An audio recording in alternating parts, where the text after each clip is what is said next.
प्रिय भाइयों और बहनों, आज हम मत्ती की पुस्तक अध्याय 4 पद 8 से लेकर 11 तक मनन करेंगे। इसलिए अंत तक वीडियो में बने रहें। पवित्र आत्मा की अगुवाई में होकर सुने और ध्यान से सुने।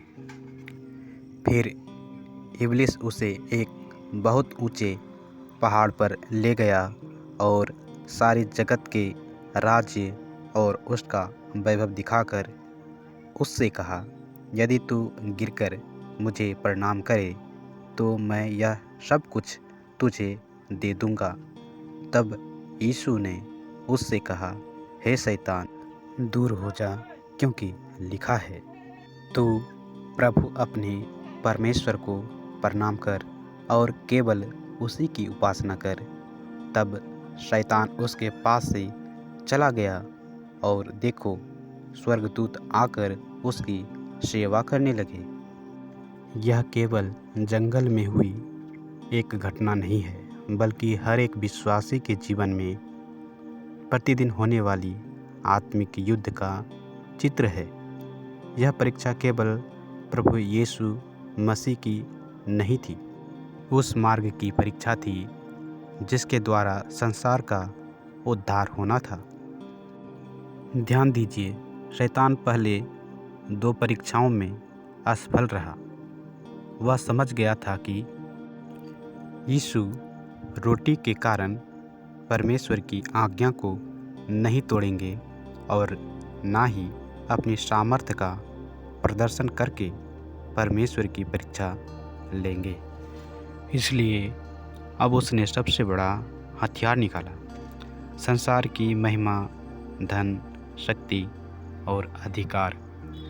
वचन कहता है कि वह प्रभु यीशु को एक बहुत ऊंचे पहाड़ पर ले गया और संसार के सब राज्य तथा उनका वैभव दिखाया। चाहे यह अदृश्य अलौकिक रीति से दिखाया गया हो या दर्शन के रूप में, उद्देश्य एक ही था, प्रभु यीशु के सामने संसार की चमक रखकर उन्हें परमेश्वर की इच्छा से हटाना। सोचिए, शैतान ने क्या कहा, यदि तू गिरकर मुझे प्रणाम करे मैं यह सब कुछ तुझे दे दूंगा।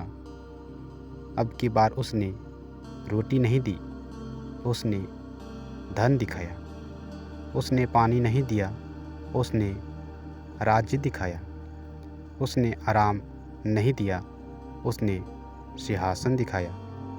क्योंकि वह जानता था कि यदि परमेश्वर के पुत्र को कहीं फंसाया जा सकता है तो वह शक्ति और महिमा का प्रलोभन में। आज शैतान की नीति है, वह लोगों से कहता है, थोड़ा सा समझौता कर लो, थोड़ी सी बेईमानी कर लो, सत्य छोड़ दो, पवित्रता छोड़ दो, बस बदले में धन, पद, प्रसिद्धि और सम्मान पा जाओ।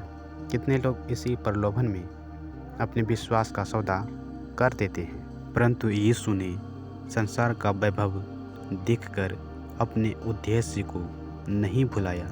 वे जानते थे कि पिता की योजना क्रूस से होकर जाती है। यदि वे शैतान के बात में आ जाते तो ना क्रूस होता, ना उद्धार होता, ना पाप की क्षमा होती और ना हमारे लिए अनंत जीवन का मार्ग खुलता। इसलिए उन्होंने आसान रास्ते को ठुकरा कर परमेश्वर के मार्ग को चुना। यहाँ महत्वपूर्ण प्रश्न उठता है, क्या शैतान वास्तव में संसार के राज्य दे सकता है?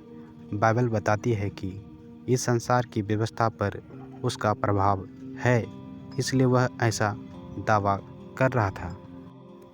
अंतिम अधिकार केवल परमेश्वर का है। शैतान जो देता है वे अस्थायी नहीं होता है, परमेश्वर जो देता है वह अनंत होता है। शैतान पहले देता हुआ दिखाई देता है और बाद में सब कुछ छीन लेता है। परमेश्वर पहले आज्ञाकारिता मांगते हैं और फिर आशीष देता है जिसे कोई छीन नहीं सकता।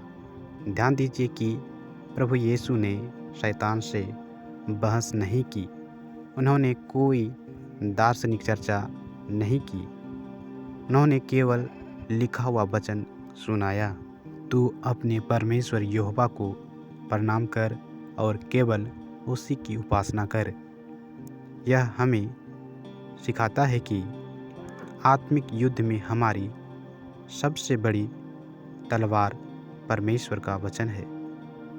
भावना बदल सकती है, परिस्थितियाँ बदल सकती है, लेकिन परमेश्वर का वचन कभी नहीं बदलता।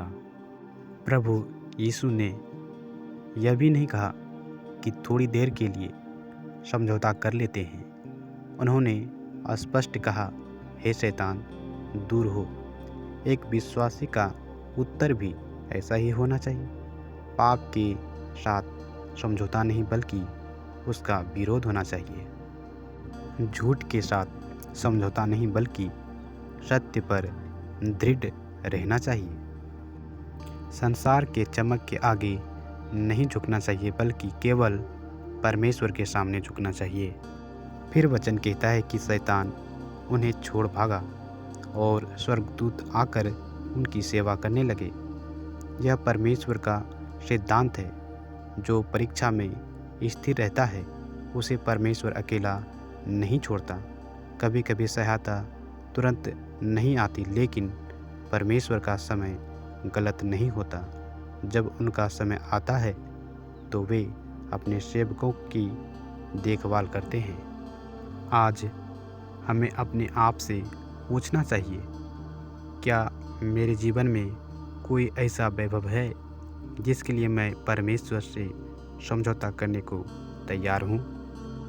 क्या धन, नौकरी, व्यापार, राजनीति, रिश्ते या प्रसिद्धि मेरे लिए परमेश्वर से अधिक महत्वपूर्ण हो गए हैं? यदि ऐसा है तो हमें प्रभु यीशु के उत्तर को अपने जीवन का उत्तर बनाना होगा। मैं केवल अपने परमेश्वर की उपासना करूंगा और केवल उसी की सेवा करूंगा।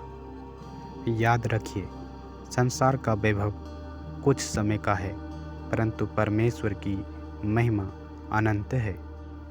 संसार का राज्य नाश हो जाएगा, लेकिन मसीह का राज्य कभी समाप्त नहीं होगा।